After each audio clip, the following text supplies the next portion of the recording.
नमस्कार। आप देख रहे हैं लाइव हिंदुस्तान चर्चा। मैं अजय शुक्ल इस चर्चा में आप सभी का इस्तकबाल करता हूं। आज की हमारी चर्चा का विषय है हरियाणा में भाजपा पेन ड्राइव फार्मूले से जीतेगी चुनाव।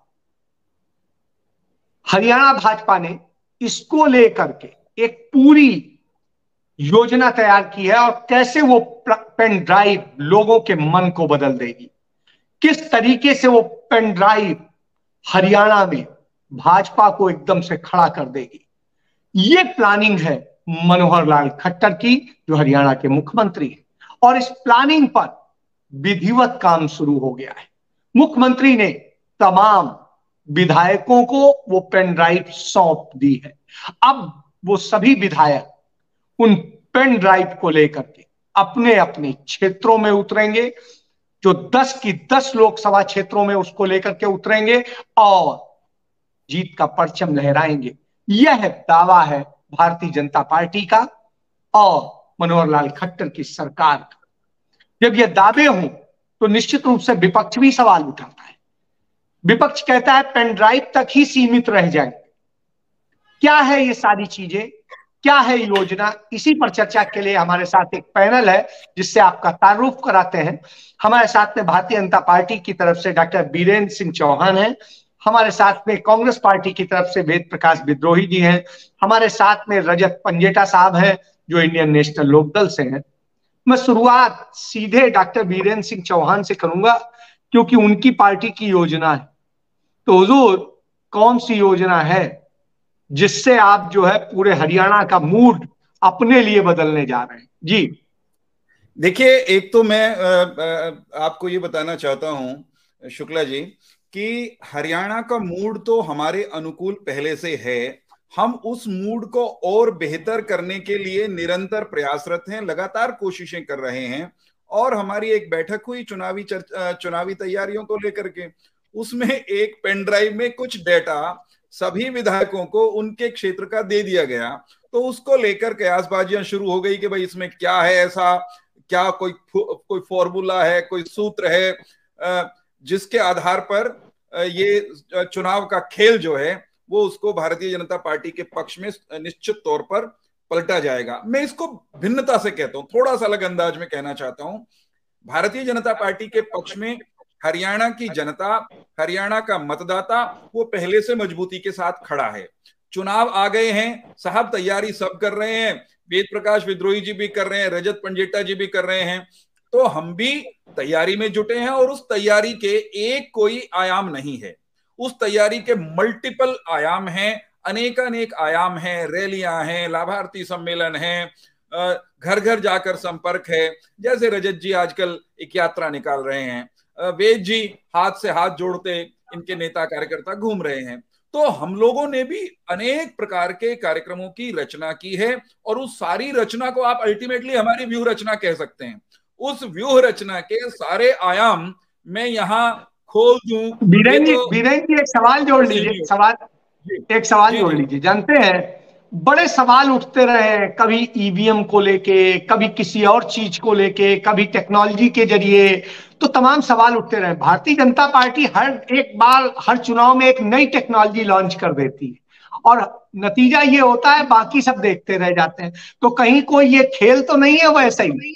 जी मैं फिर कहता हूं कि हम यानी भारतीय जनता पार्टी भारत में शासन, प्रशासन, लोक कल्याण और धुर चुनाव तक की प्रक्रिया को, उसको आधुनिकीकरण हो, उसका अद्यतन हो जाए, नई टेक्नोलॉजी, नई प्रौद्योगिकी उसमें आए, हर बार हम प्रयोग करते ही हैं।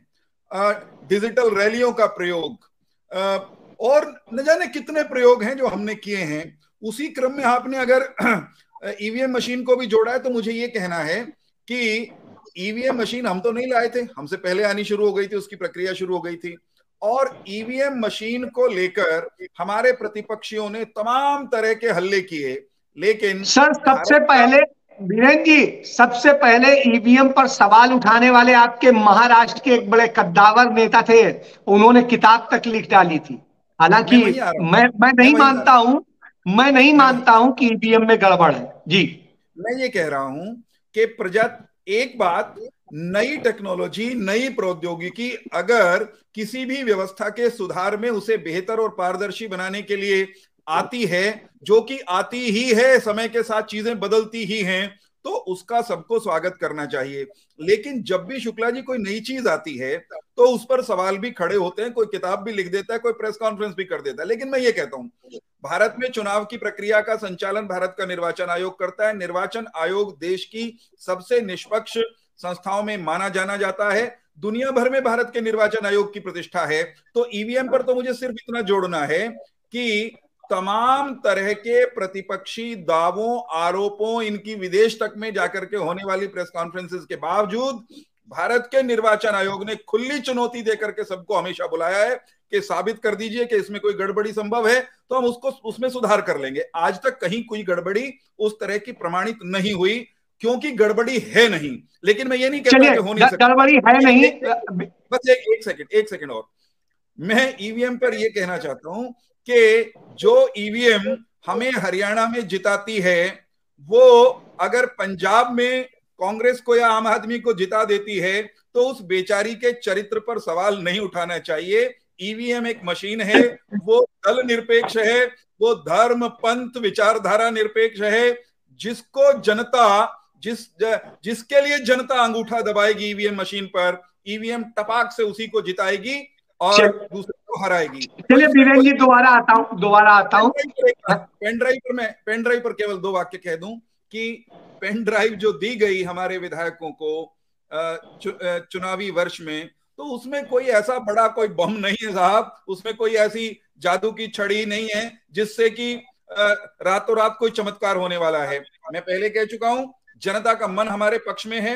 कुछ आंकड़े, कुछ डेटा हर विधानसभा क्षेत्र का हमने अपने विधायकों को दिया है। हमने ये कहा है कि उसकी संभाल करें। मतदाताओं की, लाभार्थियों की, या जो भी उस विधानसभा क्षेत्र के ऐसे लोग हैं जिनकी चिंता और अधिक करने की जरूरत है चुनावी वर्ष में, हमने वो आंकड़े उनको दिए हैं, वो डेटा उनको दिया है। लड़ाई डेटा की तो है ही ना आजकल। शुक्ला जी, आप भी मानते हैं? बिल्कुल, लड़ाई डेटा की है और डेटा के जरिए ही पूरा खेल होता है, क्योंकि डेटा में ही पता चलता है कहाँ कौन है, कौन सा किस माइंड को रखता है, किस माइंडसेट को करता है। वेद जी, आपके पास आऊंगा। आप भी हालांकि टेक्नोलॉजी आपने पढ़ी नहीं, लेकिन टेक्नोलॉजी से भी बहुत, और चूंकि आप टेक्नोलॉजी से भी हैं तो निश्चित रूप से जब पेन ड्राइव के सहारे भारतीय जनता पार्टी पहुंच जाएगी सबके पास, और वो पेन ड्राइव में जो डेटा है, सारी चीजें हैं, वो कहते हैं कि बिल्कुल खलबली मचा देगी और बम फोड़ देगी। उस बम से आप कितना बचेंगे? क्या आप बचेंगे या आप उनकी पेन ड्राइव को फेल कर देंगे? क्या है अब आपके पास, क्या है जी? शुक्ल जी, भाई रजत पंजेटा जी, भाई प्रोफेसर वीरेंद्र चौहान जी, और लाइव हिंदुस्तान चर्चा के मेरे सभी दर्शकों को नमस्कार। देखिए, राजनीति के अंदर हर दल चुनाव जीतने के लिए अपने अपने प्रयास करता है। अगर Bharatiya Janata party pen drive के सारे चुनाव जीतना चाहती है, उनको मुबारक हो, ये उनकी अपनी रणनीति है। उससे पहले मैं 2 शब्द ईवीएम पर बोलूंगा। देखिए, चौहान साहब ने कहा कि हमारे प्रतिपक्षी ईवीएम पर सवाल उठाते हैं। सारा देश जानता है कि ईवीएम कांग्रेस सरकार लाई, और कांग्रेस ने कभी ईवीएम पर सवाल नहीं उठाया। कांग्रेस ने कहा कि भाई जब ईवीएम पर विभिन्न क्षेत्रीय दल सवाल उठा रहे हैं तो इसकी विश्वसनीयता कायम करने के लिए वीपीपीटी लाया जाए। वो कांग्रेस के जमाने में ही मंजूर हुआ था, पर मोदी जी ने कई दिन तक नहीं लाए, पर सुप्रीम कोर्ट के आदेश से वो ले आए वीपीपीटी। परंतु उसमें खेल हुआ है। वो खेल क्या हुआ है कि केवल हर एक विधानसभा क्षेत्र पर 2 बूथों की गिनती, वीआईपीपीटी जो है वो, उस पर केवल 2 बूथों की गिनती का मिलान होता है।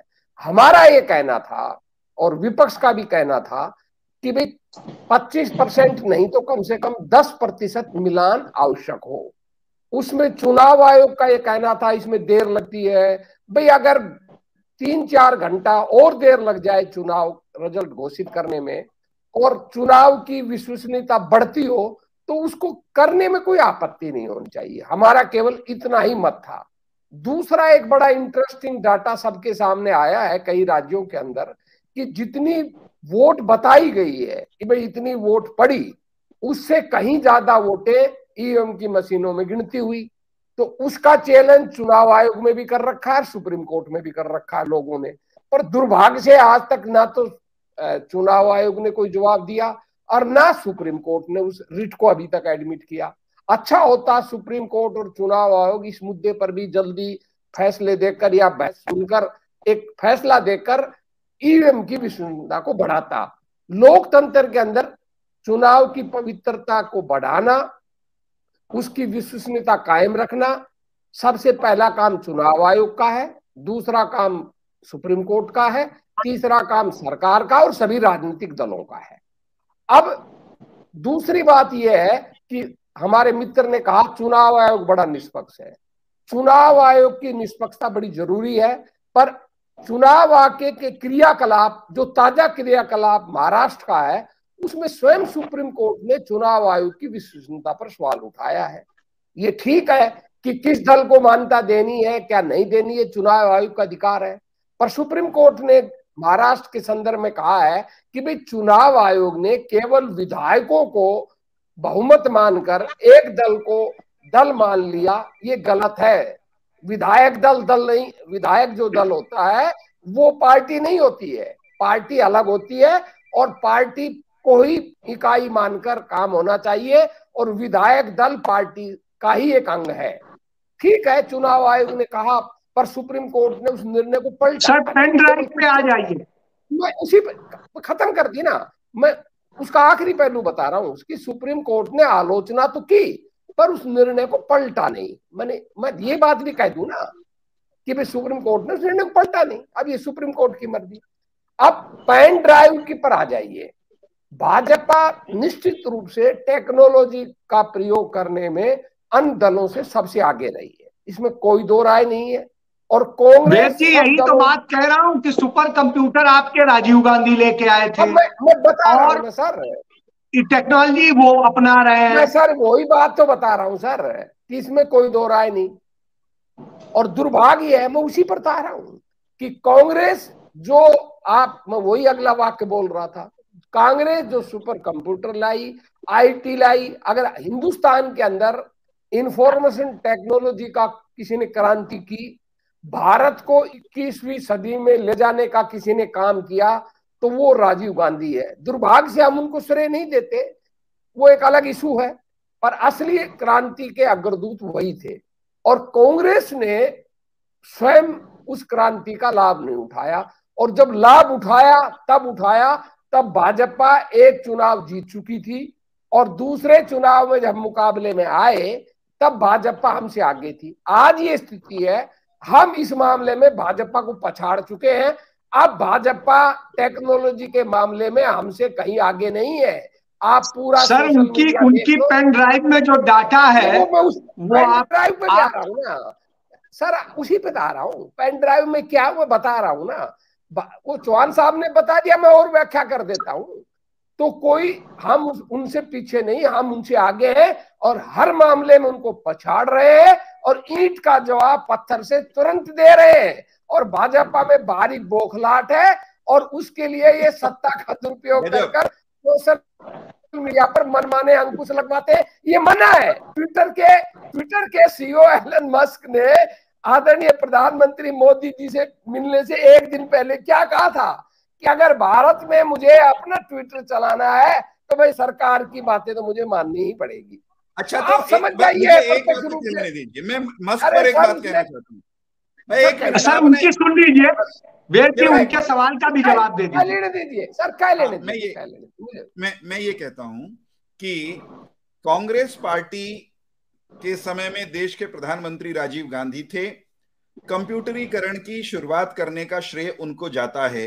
हमने कभी वो श्रेय चुराने की कोशिश नहीं की ना, और अगर हम करेंगे भी तो वो श्रेय उन्हीं को जाएगा, किसी और को जाता नहीं।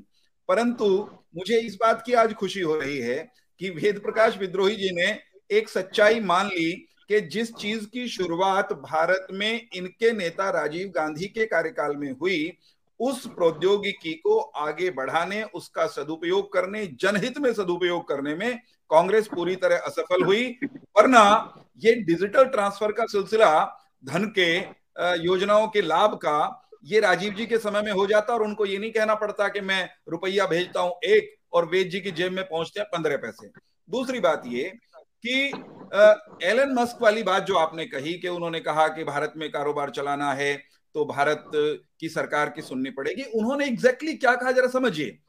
एलन मस्क ने यह कहा कि भारत में ट्विटर चलाना है तो भारत के कानून को मानना पड़ेगा।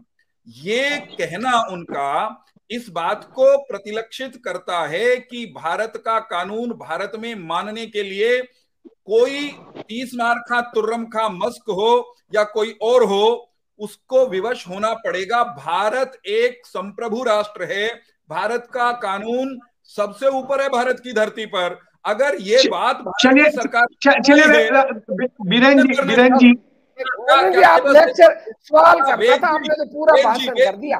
वेद जी सुनिए तो सही, वेद जी, एलन मस्क हो या कोई भी हो, हम ये सुनिश्चित करने में लगे हुए हैं कि भारत में वेद प्रकाश जी पर, पंजेटा जी पर, मुझ पर और ट्विटर के मालिक एलन मस्क पर भारत का ही कानून लागू हो। ये पहले होता होगा कि दुनिया के कुछ थानेदार यहां गुंडागर्दी कर लेते होंगे और आपकी सरकार देखती रहती होगी।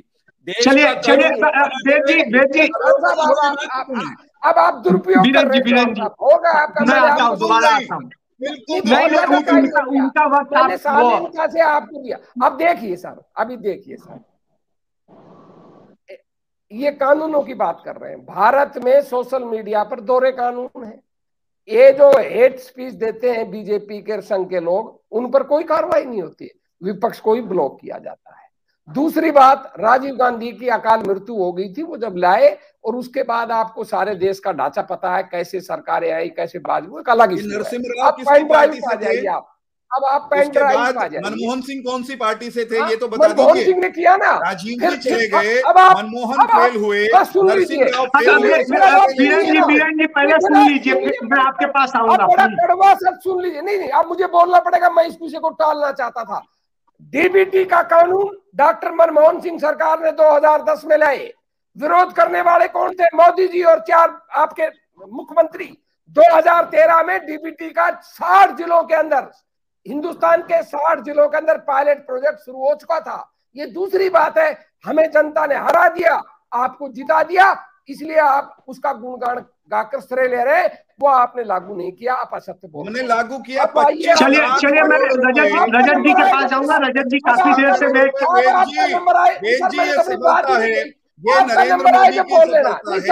बीरेन जी जाऊंगा, आप जवाब दे दीजिएगा प्लीज। बीरेन जी आप सारा जवाब दे लीजिएगा प्लीज। मैं एक क्रम मत तोड़िए। अब सर मैं पेन ड्राइव पाता हूँ, मैं तो उसी पर आ रहा था, मैंने इनको मौका दे दिया शालीनता की वजह से। पेन ड्राइव पाता हूँ। देखिए, पेन ड्राइव में इन्होंने अपने हलकों के विकास की बातें लिखी होंगी, बताई होंगी, पर हरियाणा की हालत है, हरियाणा की जनता इनकी घोर विरोधी है। हरियाणा की जनता जानती है कि ना कोई विकास हुआ है, भारी भ्रष्टाचार हो रहा है, भारी लूट हो रहा है, और उसका परिणाम होती है रैलियां। इन्होंने 18 जून से लेकर 30 जून तक रैलियों की घोषणा की थी। इनकी क्या हुई? 2 रैलियां तो साधारण सभाओं में बदल गई, पटौदी की और सिरसा की, और इनकी 8 सभाएं नुक्कड़ सभाओं में बदल दी जनता ने। तो जनता ने बता दिया इनकी राजनीतिक। चलिए पेन ड्राइव। अब जनता इनके पेन ड्राइव को और इनकी पार्टी को इतनी सीमित कर देगी कि हरियाणा में इनकी पूरी पार्टी जेब में समा जाएगी। और ये चलिए, इनकी पार्टी पूरी जेब में समा जाएगी, वेद जी का ये कहना है। मैं रजत जी के पास जाता हूं, फिर बीरेन जी के पास जाऊंगा। रजत जी, सारी बात आपने दोनों लोगों की सुनी, तो ये पेन ड्राइव, आप भी लड़ाई में है, मैदान में, आप तो जमीनी लड़ाई लड़ने वाले हैं, इतने कंप्यूटर से भी, और वो भी नहीं है आईटी से भी, तो चंद लोगों को छोड़ के। तो ऐसी स्थिति में इस पेन ड्राइव से कैसे मुकाबला करेंगे, जो पेन ड्राइव आप सबको समेटने के लिए आ रही है? जी रजत जी। देखिए अजय जी, सभी विषयों के ऊपर थोड़ी थोड़ी मैं टिप्पणी जरूर करना चाहूंगा। सबसे पहली बात, भाजपा के प्रवक्ता से मैं शुरू करता हूँ। इन्होंने कहा कि आजकल डेटा का जमाना है, डेटा देना पड़ता है। तो उस पेन ड्राइव के अंदर डेटा और प्रिवेसी ब्रीच ना हो, ये ना हो कि जो परिवार पहचान पत्र के माध्यम से जनता का जो डेटा कलेक्ट किया गया है, वो जो डेटा है वो कहीं भाजपा ने अपने विधायकों को इस पेन ड्राइव में ना दे दिया हो कि आप उस हिसाब से अपने इलेक्शन की तैयारी करें। क्योंकि यहाँ यूएस की जब बात हो रही थी, यूएस में बहुत स्ट्रांग जो लॉज हैं, उन्होंने तो गूगल के उनको भी बुला लिया था, जो सुरेंद्र वो हैं, तो उनको भी सेनेट का सामना करना पड़ा था, उनके सवालों का हर चीज के लिए, क्योंकि वहाँ प्रिवेसी के बहुत ही, क्योंकि देखिए जब टेक्नोलॉजी आती है तब आपको उसकी डीमेरिट्स नहीं पता होते, लेकिन जैसे आगे आगे टेक्नोलॉजी, मैं खासकर विकसित देशों के बारे में संदर्भ में बात करूंगा, चाहे जापान है, उसके बाद यूरोपियन कंट्रीज हैं, उसके बाद यूएस की बात कर लीजिए, तो ईवीएम से उनको भी समझाइए ये चीज कि हम हिंदुस्तानी आपसे आगे हैं। और टेक्नोलॉजी के मामले में पेगासस का आप देख चुके हैं, जो आईफोन जैसी कहते थे वो हैक नहीं हो सकता, उसको हैक, नासा तक की साइट हैक हो चुकी है। हमारे हिंदुस्तान के बहुत से सैलरीड क्लास जो है, आपको पता होगा कि उनके खाते से पैसे चोरी हो गए थे। एसबीआई का केस था ये, एसबीआई में जितने सैलरीड अकाउंट थे।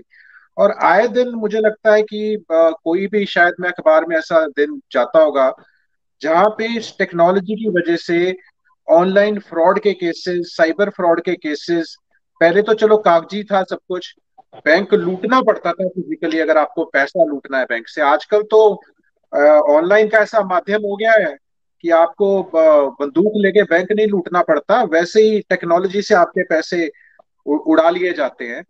तो और जहां तक मैं अगर इसकी बात करूं, तो चाहे पोस्टल का आप चुनाव कराइए, चाहे ईवीएम से कराइए, अगर आप ठीक है तो आप किसी की तरफ एम्फेसिस नहीं करेंगे।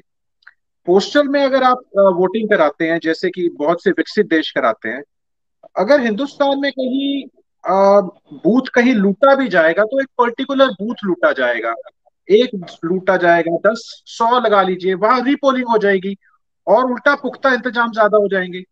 टेक्नोलॉजी से तो आप अगर हैक कर सकते हो, कोई बहुत बड़े बड़े हैकर्स बैठे हैं, एडवर्ड स्नोडेन का अगर आप यूट्यूब पे जाके कोई वीडियो सर्च करें, मैं नाम लेके बता रहा हूँ आपको, बहुत माने स्पाई है वो, अभी रशिया के पास है, यूएस स्पाई है, मतलब जिसका भी कहे, नेशनैलिटी उनकी यूएस की थी।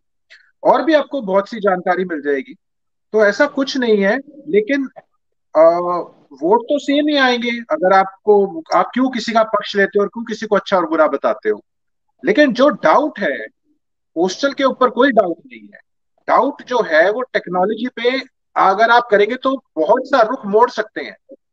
बिहार चुनाव के पोस्टल बैलेट्स में क्या हुआ था आपको पता है अच्छी तरह से, चुनाव के परिणाम बिल्कुल ही, जो पिछले विधानसभा चुनाव थे वो पोस्टल बैलेट के ऊपर ही सारा गेम ऊपर नीचे हो गया था। तो मैंने एक इलेक्शन कमीशन की अभी मीटिंग अटेंड करी थी, उसमें ये देखिए आप, अब आप स्क्रीन में देख पा रहे होंगे, अब ये आ रहा है रिमोट वोटिंग। हाँ, ये रिमोट वोटिंग का है, ये मैं खुद मौजूद था वहां पे। कांग्रेस के मध्य प्रदेश के पूर्व मुख्यमंत्री दिग्विजय सिंह जी थे, आम आदमी पार्टी से संजय सिंह थे, उसमें महुआ मित्रा थी, मतलब सभी लोग थे। तो वह सभी पार्टीज की जो प्रतिनिधि थे, उनका एम्फेसिस इसी में था कि अभी तो ईवीएम है, अब आप रिमोट से ऑनलाइन करोगे। जो माइग्रेंट्स हैं, जो आप जैसे बिहार के लोग इधर आए हैं इलेक्शन में, तो उनकी वोटिंग को ऑनलाइन कराना चाह रहे हैं रिमोट से। अब उसका रिमोट का कंट्रोल किसके हाथ में होगा, रिमोट कंट्रोल किसके हाथ में, क्या उसके ऊपर, वहां हम सबने इसकी आपत्ति दर्ज कराई थी कि ये बहुत घातक कदम है। तो सॉरी, तो जहां डेटा की बात आती है, तो डेटा कलेक्ट ही कई बारी डेटा मिसयूज करने के लिए पॉलिटिकल पार्टीज करती हैं। अब विद्रोही जी कह रहे थे हम आपसे आगे हैं, मैं नहीं मानता कि हम सरकार के पास जो डेटा है, जो अपोजिशन में बैठे लोग हैं, हम कहीं भी उसके आसपास भी डेटा के मामले में हम पहुंच सकते हैं। हमारा माध्यम सिर्फ वोटर लिस्ट का है। देखिए मैं देखिए खुश हो गए चौहान साहब, नहीं, मैं साफ बात बताऊंगा। मैं नहीं नहीं, हमारे पास सिर्फ वोटर लिस्ट आ सकती है। वोटर लिस्ट से ज्यादा हमारे पास कोई डेटा नहीं आ सकता। वोटर लिस्ट से ज्यादा डेटा जो सारा है वो सरकार के पास रहता है। वो कैसे उसको मिसयूज करती है, प्राइवेसी मिसयूज करती है, क्या दिया है क्या नहीं दिया, वो हम नहीं जानते। वो प्रश्न चिन्ह हमेशा लगा रहेगा और लगना भी चाहिए, क्योंकि अगर सारा का सारा मैनेजमेंट से तरीके से ये कर रहे हैं, उसके अंदर बहुत, मैंने पहले भी इसीलिए परिवार पहचान पत्र के ऊपर बहुत बारी आपत्ति भी दर्ज कराई है, क्योंकि सारा अभी आप किसी एक कोई क्राइम करेगा तो पूरे परिवार को सजा नहीं होती है। हर इंसान इंडिविजुअल डिफरेंट है, हर एक को बेनिफिट्स उसके हिसाब से मिलने चाहिए। बहुत से लोग ऐसे हैं जिनकी केयर नहीं होती, बुजुर्गों की केयर नहीं होती घर पे। बेटा बहुत कमा रहा है, विदेश में है, माँ बाप को केयर नहीं कर रहा। ये वृद्धाश्रम आपने सुने होंगे, ये क्यों वर्ड ये क्यों खुले हैं? क्योंकि वो निग्लेक्टेड है जो हमारे बुजुर्ग हैं। कोई बहुत से हमारे सभी अच्छे नहीं होते, तो बुराई भी है इसी समाज के अंदर। तो बहुत से एंगल होते हैं, केवल एक डेटा के आधार पे मापदंड मान के किसी को भी आप किसी को वंचित करें, वो भी ठीक नहीं है। बहुत से पहलू हैं, बहुत से पहलुओं में जाना चाहिए। चलिए, बहुत से पहलू हैं। रजत जी दोबारा आऊंगा, दोबारा आता हूं। डॉक्टर वीरेन, जिस तरीके से रजत जी ने बताया, इसके टेक्निकल पॉइंट भी बताया कि जिस तरीके से इसके दुरुपयोग होने की बहुत बड़ी संभावना है, और इनका ये मानना है कि सरकार ने डेटा का दुरुपयोग किया है, क्योंकि सरकार के पास डेटा होता है, इनके पास तो ये कह रहे हैं कि बस वो लिस्ट के अलावा तो कुछ खास होता नहीं है। तो सरकार क्या इस पेन ड्राइव के जरिए वो डेटा दे चुकी है जो गोपनीय है, और जिसके जरिए सारे विधायक पूरा अपने आप को अपडेट करके चुनाव जीतने की गणित तय कर ले? जी डॉक्टर वीर। देखिए अजय जी, इस बात को सबको समझना पड़ेगा कि कोई भी प्रक्रिया, कोई भी टेक्नोलॉजी वो 100% फूल प्रूफ नहीं होती। आप सबसे अच्छी गाड़ी आज खरीद लें, सबसे सुरक्षित गाड़ी संसार की ले लें, तो भी उसमें बैठकर सड़क पर निकलने के बाद आप ये सुनिश्चित नहीं कर सकते कि दुर्घटना होगी नहीं, और दुर्घटना हो गई तो 100% बचाव हो जाएगा। इस भय से कि दुर्घटना हो सकती है, आप कभी भी गाड़ी में बैठना बंद नहीं करते, सड़क पर उतरना बंद नहीं करते। तो टेक्नोलॉजीज आती हैं, आएंगी, अपडेट होती रहेंगी, उन पर सवाल भी हमेशा खड़े होते रहे हैं, होते रहेंगे। जो सरकार में है, सत्ता में है, उनकी जिम्मेदारी, व्यवस्था को चलाने वाले लोगों की जिम्मेदारी यह है कि जो सवाल उठते हैं उनको उनके उत्तर दिए जाएं, और कहीं कोई लूप होल अगर वेद प्रकाश विद्रोही बता दें या रजत पंजेटा बता दें या लाइव हिंदुस्तान की चर्चा में कुछ निकलकर आ जाए, तो सरकार का दायित्व है, नैतिक भी और प्रशासनिक भी, कि उस लूप होल पर वो काम करे। हमारा ये कहना है कि केवल नकारात्मक सोचने का अंदाज ये प्रतिपक्ष को छोड़ना चाहिए। हम कोई भी नियम, कोई भी कानून देश का नहीं तोड़ेंगे।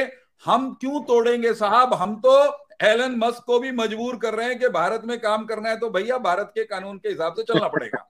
दूसरी बात रही सत्ता के, सरकार के दुरुपयोग की, तो सत्ता और सरकार का दुरुपयोग, संविधान को खूंटी पर टांगना और नियम कायदे जो एग्जिस्ट करते हैं उनका ब्लैटेंट मिसयूज करने का रिकॉर्ड अगर किसी ने स्थापित किया हुआ है तो वो कांग्रेस का है।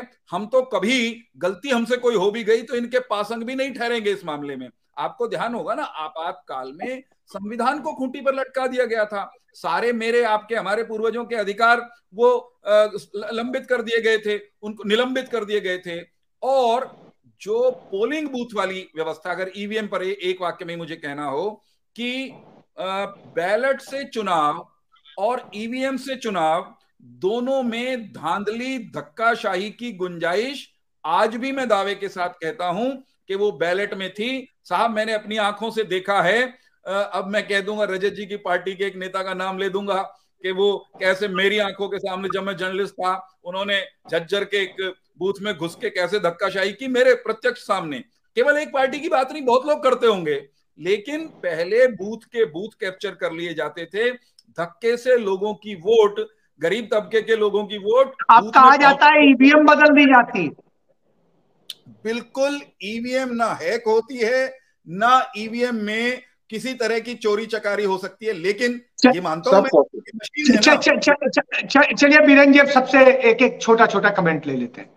वेद जी जल्दी से आप अपना कमेंट दें, जो चीज कहना है कि कुछ नहीं, सत्ता कुछ दुरुपयोग नहीं कर रही है, सरकार कुछ दुरुपयोग नहीं कर रही है। देखिए, मैं डाटा पर तो आ रहा था, मेरी चर्चा में अपनी बात कह ही नहीं पाया था क्योंकि बात उधर उधर चली गई थी। सरकार न केवल डाटा का दुरुपयोग कर रही है अपितु दोहरे मापदंड अपना रही है। एक तरफ जातिगत जनगणना का ये विरोध कर रहे हैं और पीपीपी के माध्यम से हरियाणा में इन्होंने जातिगत जनगणना कर ली। हर कंस्टिट्यूएंसी वाइज ये अपना डाटा इन्होंने दे दिया होगा। इसी डाटा के अंदर जो नहीं देना चाहिए था अपने विधायकों को या अपने उम्मीदवारों को, ये उसके आधार पर अपनी रणनीति बनाएंगे, उस डाटा का दुरुपयोग करेंगे। इन्होंने आरोग्य सेतु के डाटा का दुरुपयोग किया, इन्होंने प्रधानमंत्री जो किसान निधि योजना शुरू की थी चुनाव से पहले पिछली बार, उसका दुरुपयोग किया। ये लगातार डाटा का दुरुपयोग कर रहे हैं। इन्होंने नमो ऐप का दुरुपयोग किया और किस तरह मजबूर कर कर सभी चैनलों पर चलाया, और जब वो बात उठी तो किस तरह गायब हुआ आपको अच्छी तरह मालूम है। ये कह रहे हैं अघोषित आपातकाल की, आपातकाल निश्चित रूप से एक भारत की व्यवस्था पर कलंक था, पर वो घोषित था। आज अघोषित आपातकाल चल रहा है, लोगों के मानव अधिकारों पर हनन हो रहा है, फिक्स न्याय फिक्स जज का सिस्टम चल रहा है कि किसको कहां फिक्स करना है, कौन सा जज फैसला सुनाएगा। ऐसे मैं सैकड़ों उदाहरण दे सकता हूं जो भाजपा के जज है, भाजपा के नेताओं के वकील है, इन्होंने जज बनाए और उन्हीं के पास फैसले भेजते हैं और वो विपक्ष के खिलाफ देते हैं। और ईडी और सीबीआई का दुरुपयोग सुन लीजिए सर, ईडी सीबीआई का दुरुपयोग आपके सामने है। जिसको ये कल तक भ्रष्ट बताएंगे कि प्रधानमंत्री, मेरी आपकी छोड़िए, प्रधानमंत्री जिसको कल भ्रष्ट बता रहे उनको ईडी सीबीआई का डर दिखाकर अपनी पार्टी में शामिल कर लेते हैं और पाक साफ बता देते हैं। तो ये जितना दुरुपयोग कर रहे हैं वो चरम सीमा पर पहुंच चुका है। और निश्चित तो सर इसका मतलब पेन ड्राइव आपके लिए बड़ा संकट खड़ी कर देगी। संगीन मामला है और मैं रजत जी की बात का 100% अनुमोदन करता हूं कि ये बड़ा संगीन मामला है। इन्होंने डाटा का दुरुपयोग किया है, तभी ये कह रहे हैं कि उस डाटा के बल पर हम चुनाव जीतेंगे। इन्होंने चुनाव को चलिए चूंकि समय की सीमा है, मैं अपील करूंगा चुनाव आयोग से, मैं अपील करूंगा चुनाव आयोग से कि हमें ये तो ना दिखाए, पर चुनाव आयोग को पूरा अधिकार है। चुनाव आयोग बेशक मोदी जी का तोता बना हुआ है, पर फिर भी मैं उस तोते से अपील चलिए वेद जी चूंकि समय की सीमा, प्लीज लास्ट बात कह रहा हूं, इनका पेन ड्राइव मंगवाइए और उसका धन कीजिए कि इन्होंने उसके अंदर क्या क्या धांधली की है, क्या क्या डाटा चोरी की है, ताकि निष्पक्ष और स्वतंत्र चुनाव हो सके। जल्दी से रजत जी आपसे कमेंट ले लेते हैं, फिर फाइनल एक ले लेंगे कि क्या है, क्या चोरी की है। रजत जी आप बताएं पहले। देखिए, वो तो भाजपा के विधायकों के पास है, वो आप तक या हम तक कैसे पहुंचेगा वो तो उसकी संभावना तो कम ही है। वो तो अब हम संभव नहीं है, या तो कोई पेन ड्राइव ऐसी होती, कोई किसी के हाथ लगती। लेकिन निश्चित तौर पे जो कोविन का डेटा है, जो कोविड वाला जो कोविन का डेटा था, वो पूरे देश के मतलब सभी एक्सपोज्ड हो गए, सभी का डेटा टेलीग्राम पे लीक हो गया और लीक कराया गया। डेटा बिकता भी बहुत है, बहुत सी सर्वे एजेंसीज हैं जो ये डेटा कलेक्ट करने का बहुत पैसा देती हैं। चुनावों की भी बहुत, जैसे सी वोटर है और है, ये भी इन्हीं डेटा को करते हैं। प्रशांत किशोर हैं, उनको भी स्पेसिफिक ये डेटा ही कलेक्ट करना होता है। तो जो और पॉलिटिकल पार्टीज हैं वो इन एजेंसीज को पे करती हैं टू कलेक्ट दिस डेटा। तो जहां तक टेक्नोलॉजी का एक तरफ आना किस तरीके से आ रही थी वो ठीक है, वेलकम है। अगर आप एक बूथ को सीसीटीवी से उसकी मॉनिटरिंग करते हैं, दैट इज गुड टेक्नोलॉजी। लेकिन अगर आप वहां बूथ है और वहां पे आपकी फेयर वोटिंग हो रही है, तो बूथ का जितने मर्जी बूथ कैप्चर हो जाए, 100 200 500 भी हो जाए, तो सारी जो हमारी आर्म्ड फोर्सेस हैं जिनका भी हम इस्तेमाल करते हैं, वो एक पर्टिकुलर बूथ की रीपोलिंग हो जाएगी, उसमें कोई इश्यू नहीं है। लेकिन एक बड़े लेवल के ऊपर हमने न्यूज देखी है, हम कैसे ना माने इनको, कि गाड़ी में भरी भरी, वो कई गाड़ियों में ईवीएम निकली, ट्रक के ट्रक भरे निकले,